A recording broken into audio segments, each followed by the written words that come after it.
नमस्कार दोस्तों, आप लोगों का स्वागत है आपके अपने इस यूट्यूब चैनल लक्ष्य सिविल सेवा संस्थान दिल्ली में। देखिए दोस्तों, अभी जो है 6th फेज ख़त्म हो चुका है और 7th फेज स्टार्ट होने वाला है। मैं आप लोगों को 2 लेटर दिखाऊंगा। आप लोग को पता भी होगा, एक लेटर में आप देखेंगे कि जो विशेष चरण की काउंसलिंग थी 6th फेज के लिए, उसके बाद ये मेरा नहीं या आपका नहीं, ये शिक्षा विभाग के द्वारा ये लेटर निकाला गया था। मतलब ये शिक्षा विभाग कितना नॉनसेंस है। मतलब उसके पास भेजा में भगवान भेजा कि नहीं भेजते टाइम में वो पता नहीं चल रहा है। वही शिक्षा विभाग है जो लेटर रिलीज करती है कि ये विशेष चरण के बाद 6th फेज को ख़त्म मान लिया जाएगा और 7th फेज के लिए उसके बाद से प्रक्रिया चालू की जाएगी। जब विशेष चरण की काउंसलिंग ख़त्म होती है, फिर सरकार फिर शिक्षा विभाग निकालती है, तो अब जहां बचा हुआ मतलब है, जहां काउंसलिंग अभी तक नहीं हुआ वहां फिर से काउंसलिंग होगा। और ये सब क्यों हो रहा है जानते हैं? इसके पीछे कोई कारण नहीं है। इसके पीछे बस ये कारण है कि अभी जो आप लोगों का आंदोलन जो मतलब इतना अच्छा से मतलब इसको ऑर्गेनाइज किया गया, इतना अच्छा से आगे बढ़ रहा है, तो शिक्षा विभाग ये समझ गई है। देखिए यहाँ पर आप जब देखेंगे तो आपको पता चल जाएगा। यहाँ विषय में देखिए, पूरा लेटर देखना जरूरी नहीं है। प्रारंभिक शिक्षक नियोजन 19-20 के अंतर्गत विशेष चक्र के पश्चात नियोजन की प्रक्रिया पूर्ण नहीं करने वाले नियोजन इकाई के संबंध में, मतलब इससे पहले जो एक लेटर है, मैं वो लेटर भी आप लोगों को दिखा दे रहा हूँ, उसके बाद बातें करेंगे इसके बारे में। देखिए अभी वो लेटर मिल नहीं पा रहा है, लेकिन आप जितने भी दोस्त हैं सीटेड बीटेड कैंडिडेट, अगर आपके पास वो लेटर है तो ग्रुप में ज़रूर शेयर करें। मेरे पास था लेकिन अभी नहीं मिल रहा है। तो ये आप समझ रहे हैं कि सरकार ये कर रही है अभी कि जब आंदोलन हम लोगों का इतना अच्छा चल रहा है, 12-13 दिन आज बीत चुका है, बहुत अच्छी तरीके से चल रहा है, भीड़ भी बहुत ज़्यादा है।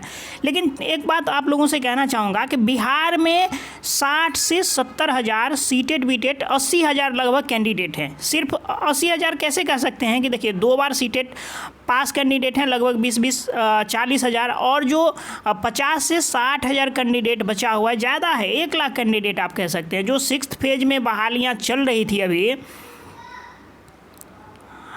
6th फेज में जो अभी बहाली चल रही थी, उसमें जो है आप देखे होंगे 6th फेज में जो बचा हुआ मात्र कितना सीट भरा है, 38 हज़ार सीट भरा है, और बाकी 94 हज़ार में लगभग 50 हज़ार 52 हज़ार सीट तो खाली ही है। तो ये कैंडिडेट उसमें जो थे वो भी अब इसमें आ गए हैं। तो खैर, जब ये 6th फेज का बात चलता होगा तो उन लोगों को खुशी मिलती होगी, लेकिन ये थोड़े समय के लिए खुशी है मेरे दोस्त, क्योंकि जब 7th फेज आएगा, आप लोग भी अगर थोड़ा सोचेंगे अच्छे से तो सोचिए कि 7th फेज आएगा, वो जो है सेंट्रलाइज होगा, डोमिसाइल होगा, ऑनलाइन होगा। आपका परसेंटेज कितना है उससे मतलब नहीं है, आपको जॉब हो जाएगी। सपोज करिए अगर 10, 20, 50 नियोजन इकाई में 6th फेज जहाँ नहीं हुआ है वहाँ हो जाता है, उसमें सरकार 1 साल समय लेगी। लेकिन होगा क्या? होगा कितने लोगों को? 10, 20, 50, 100 लोगों को होगा, और सभी लोगों को तो लॉस ही लॉस पहुंचेगा ना। ऑनलाइन यही होता तो सबको हो जाता। तो आप लोगों से रिक्वेस्ट करना चाहेंगे कि जो पहले वाले कैंडिडेट है, अभी 19 और 21 वाले कैंडिडेट है, सभी लोग हेल्प करिए। अगर जो घर पे हैं वो आर्थिक रूप से हेल्प करिए, जो नहीं जा सकते आंदोलन में। लेकिन मैं तो कहूँगा किसी भी परिस्थिति में, देखिए ये आप कहावत सुनी होगी कि सभी लोगों को ज़िंदगी एक बार ज़रूर लूजर से विनर बनने का मौका देता है, और यही मौका आपके हाथ में है। अगर ये मौका आपने गंवा दिया तो फिर पछताते रह जाएंगे। इससे आगे मैं एक न्यूज़ आप लोगों को दिखाना चाहूँगा कि देखिए 20 को जारी हो सकती है सीटेट की अधिसूचना। सपोज करिए कि इतने पहले से कैंडिडेट है लगभग 1 लाख, अगर अभी फिर से ये सीटेट बीटेट हो जाता है बीच में, तो 25-50 हज़ार तो वैसे ही आ जाएगा कैंडिडेट। तो फिर आपका परसेंटेज कहाँ जाएगा? अगर 7th फेज आ भी जाता है तो जिसको 65-70% से ऊपर है उसी को होगा। वो अगर घर में सोए हैं चादर तान करके, AC लगा करके, कूलर लगा करके, तो उसके लिए प्रॉब्लम नहीं है मेरे दोस्त, क्योंकि उसको तो 80% है, 75% है, उसको तो होना ही है। लेकिन अगर आपका परसेंटेज कम है तो आप 7th फेज में भूल ही जाइए। अगर ये सीटेड बीटेड बीच में हो गया ना, तो फिर भूल जाइए कि आपको कहीं होने वाला है, कहीं नहीं होगा। इसलिए रिक्वेस्ट है आपसे, हाथ जोड़कर विनती है। देखिए हम विनती इसलिए कर रहे हैं क्योंकि मैं खुद के बारे में सिर्फ नहीं सोचता हूँ, मैं बिहार के जितने भी वंचित अभ्यर्थी हैं सबके बारे में सोचता हूँ। आप एक रिक्वेस्ट आप लोगों से, देखिए आप लोग जो है अलग सिविल सेवा संस्थान दिल्ली सर्च करेंगे टेलीग्राम पर, तो वहाँ ये चैनल मिलेगा आपको और इस टाइप का लोगो मिलेगा। उसमें जो आप लोग सभी ज्वाइन हो जाइए, जो भी इन्फॉर्मेशन होगा वीडियो सारा और या जो भी इन्फॉर्मेशन होता है मैं वहाँ शेयर करता रहता हूँ। व्हाट्सएप ग्रुप में बहुत ज़्यादा, यहाँ आप देखेंगे लगभग इसमें 1200-1300 लोग हो गया है, और व्हाट्सएप में मुश्किल से 200-250 लोग जुड़ते हैं, तो उतना ज़्यादा ग्रुप बनाया नहीं जा सकता, इसलिए आप लोग यहाँ जुड़े। देखिए मैं बात कर रहा था कि जो अभी स्थिति है, देखिए ये जो इन लोगों में क्या जज्बा है, अभी बिहार में 45-46 डिग्री टेम्परेचर, एकदम चुलचुलाती हुई गर्मी है, और फिर भी ये लोग डटे हुए हैं। ये पत्थर के नहीं बने हैं दोस्त, ये हमारे जैसे लोग ही हैं और ये आपके लिए लड़ रहे हैं। आप भी थोड़ा हिम्मत दिखाइए और इन लोगों का साथ दीजिए। जाइए पटना में, वहाँ हमको लाठी डंडे लेके नहीं कुछ करना है, वहाँ एक मतलब सिर्फ चुपचाप बैठना है, आप लोगों को कुछ नहीं करना है। देखिए अगर आप धरना भी देते हैं तो शांति, और एक बात हमेशा याद रखिए कि हम छात्र हैं, हम शिक्षक बनने वाले हैं, तो आपको अपने आपका जो व्यक्तित्व है उसका परिचय आपको अच्छे तरीके से देना ही पड़ेगा। अगर आप कुछ गलत करते हैं तो सरकार, ये तानाशाही जो सरकार है ना, वो 2 मिनट में वहाँ से भगा देगी आप लोगों को। इसीलिए वहाँ शांतिपूर्ण ढंग से धरना देना है, ये बात हमेशा याद रखिए आप लोग। कुछ गलत कदम नहीं उठाना है, ये जोश में आके होश नहीं खोना है। वहाँ आराम से जो धरना 10-12 दिन से चल रहा है, देखिए ये अभी एकदम पीक पर मतलब जो आंदोलन चल रहा है एकदम पीक पर है। इसमें थोड़ा सपोर्ट, थोड़ा जान डालने की जरूरत है। अगर आप लोग पटना पहुंचते हैं, पता नहीं आपके अंदर खून है या उस खून में उबाल क्यों नहीं है। आप लोग बूढ़े भी नहीं हैं, अभी तो नौजवान हैं यार, इसी उम्र में तो आपको सब कुछ दिखाने की ज़रूरत थी।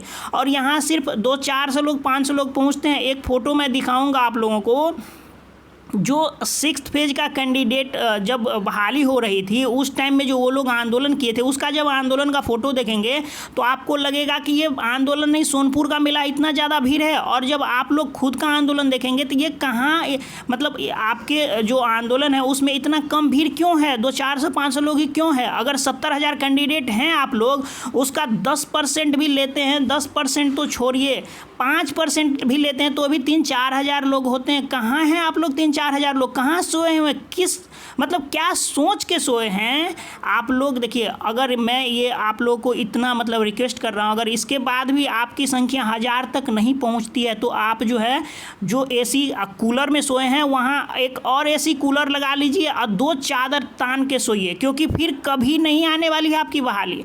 और अगर आ भी जाएगी तो आप भूल ही जाइए, जिसको 70% से कम है उसको नहीं होने वाला है, तो अभी ही भूल जाइए। आप पकोड़ा बेचिए, जो करना है सो करिए, लेकिन ये शिक्षक बनने का सपना छोड़ दीजिए। इसीलिए विनती है मेरे दोस्त, आप जरूर आइए पटना। देखिए ये जो फोटो है, ये जो फोटो आप देख रहे हैं, इसमें महिला कैंडिडेट का उत्साह देखिए। ये तो पुरुष पर भारी है, ये महिला कैंडिडेट। आगे में आपको जो लंबी लंबी कतारें दिख रही है, इसमें सिर्फ महिलाएं हैं, और पुरुष जब पीछे जाएंगे तो पुरुष भी कम नहीं है, इतनी महिलाएं हैं यहाँ पर। और आप लोग जो हैं, जो 6th फेज में हैं, उसमें महिलाएं तो एकदम पूरा मतलब बिल्कुल अच्छी तरीके से नींद ले रही है। पूरे साल में उनको कभी नींद नहीं आया, लेकिन जब उनको जॉब मिलने वाला है, थोड़ा सपोर्ट की ज़रूरत है, तो वो महिलाएं पता नहीं किस कुंभकर्णी निंद्रा में सोई हुई हैं। और लड़का का तो बात ही नहीं है, लड़कियों को तो घर में 100 जिम्मेदारी होती है, लेकिन लड़का पता नहीं निठल्ले कहाँ बैठे हैं। अगर ये समझते कि आप जॉब में कुछ कर रहे हैं तो समझने मतलब ये सोचते कि ठीक है आपके पास कोई काम है, लेकिन वैसे भी बेरोजगार हैं, कुछ है भी नहीं, जानते हैं कुछ करने लायक भी नहीं है। देखिए ये देखिए ये जो लोग सब हैं, आप जो यहाँ देखेंगे, ये दुनिया के सबसे फिजूल लोग हैं, समझे।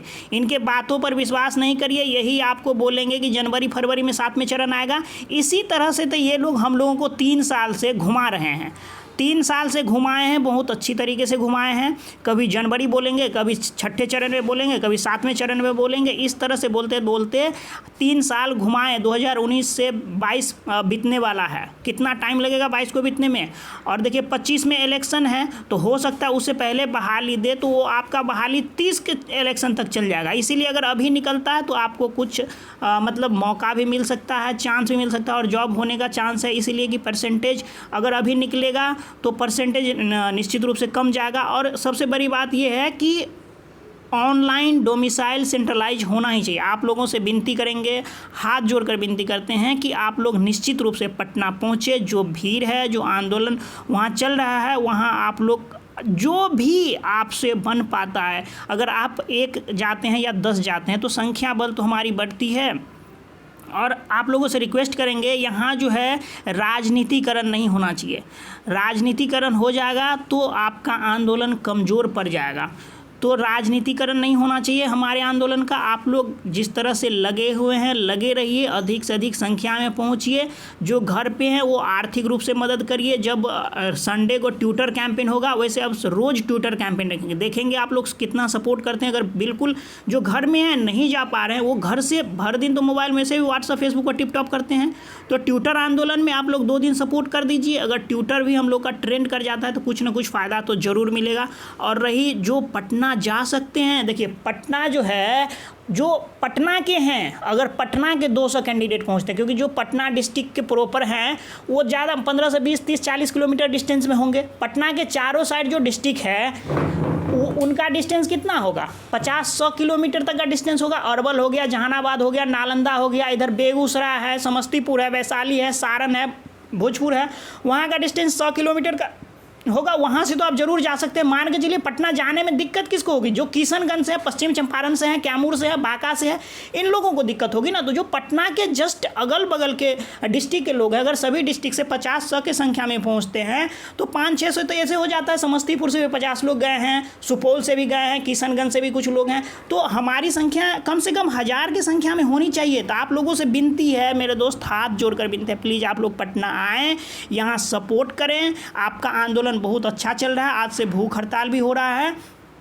अगर इस तरह का मतलब जो अभी 13-14 दिन हो गया, देखिए सरकार और शिक्षा विभाग में बिल्कुल हलचल मतलब मच गया है कि ये कैंडिडेट ये जो है मतलब अगर इस तरह से और 2-4 दिन बैठे रह गए तो निश्चित रूप से सरकार को कुछ ना कुछ डिसीजन लेना पड़ेगा। ये लोकतंत्र है, कितना भी शैतान, कितना भी बड़ा भगचोदड़ बैठा हो ना वहाँ पर कुर्सी पर, तो उसको डिसीजन लेना ही पड़ेगा।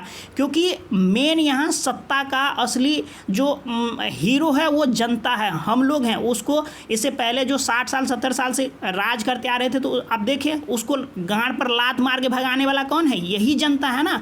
तो उसको भी डर है कि अगर जिस दिन ये जनता में गुस्सा आ गई तो गांड पे कभी भी लात मार सकता है। तो आप लोगों से रिक्वेस्ट है, देखिए शब्द थोड़ा अमर्यादित हो जाता है क्योंकि गुस्सा बहुत है। क्योंकि यहाँ ऐसे ऐसे लोग फ़ोन करते हैं, इस तरह का प्रॉब्लम आपको बताएंगे कि आपको खुद आंख से आंसू आ जाएगा कि दुनिया में ऐसे ऐसे प्रॉब्लम है और सरकार न सुन रही है न देख रही है। पता नहीं ये गूंगी है कि बहरी है, या कान, अगर गूंगी बहरी होती तो कुछ सुनती। ये सरकार गूंगी भी नहीं है, बहरी भी नहीं है, इसके पास कान, नाक, आँख सभी कुछ है। असल में ये सुनना ही नहीं चाहती है कुछ। दुनिया का प्रॉब्लम क्या है, आप मरें जिए उससे इसको कोई लेना देना, कोई मतलब नहीं है। इसीलिए देखिए जागना आपको है, जीतना आपको है, तो करना भी आपको है। क्या करना है आपको, सिर्फ कोशिश करना है। यहाँ पहुँचिए, कोशिश करिए। देखिए वीडियो लंबा हो जाएगा, इससे ज़्यादा मैं आप लोग को नहीं बोलना चाहूँगा। अब अगर इतना में भी आप लोग को समझ नहीं आया तो फिर आपका तो रखवाला सिर्फ ऊपर वाला ही है। अब वो कैसे रखते हैं आप समझे। हाथ जोड़कर विनती है, आप लोग पटना है, आप लोगों से रिक्वेस्ट है। देखिए ये वीडियो जो है हर एक ग्रुप, हर एक जगह शेयर हो जाना चाहिए। जो भी टेलीग्राम ग्रुप है, व्हाट्सएप ग्रुप है, या पर्सनल नंबर है जो सीटेड बीटेड पास है जिसको आप जानते हैं, वहाँ तक ये पहुँचना चाहिए। सब में आग भर दीजिए। आपके अंदर जो खून है वो खून नहीं, उसको आग बनाइए और पटना पहुँचिए। और ये आग का मतलब ये नहीं कि पटना जाके आपको हीरोपंती दिखाना, हीरोपंती नहीं दिखाना है दोस्त। वहाँ गांधी जी की तरह चुपचाप बैठ के आंदोलन करना है। हम लोकतंत्र में हैं तो यहाँ लाठी डंडे की नहीं, यहाँ मौन धारण करके अगर आंदोलन में चलेंगे ना तो सरकार में हलचल जरूर मचेगी। तो आप लोगों से रिक्वेस्ट है और आशा करते हैं आप लोग जरूर आएंगे। चलिए इस वीडियो में इतना ही। Thanks for watching. आपका दिन शुभ हो। आशा करेंगे आप जरूर आएंगे पटना। वही आपकी जो कोशिश है, वही आपका कोशिश, वही आपका मेहनत रंग लाएगा।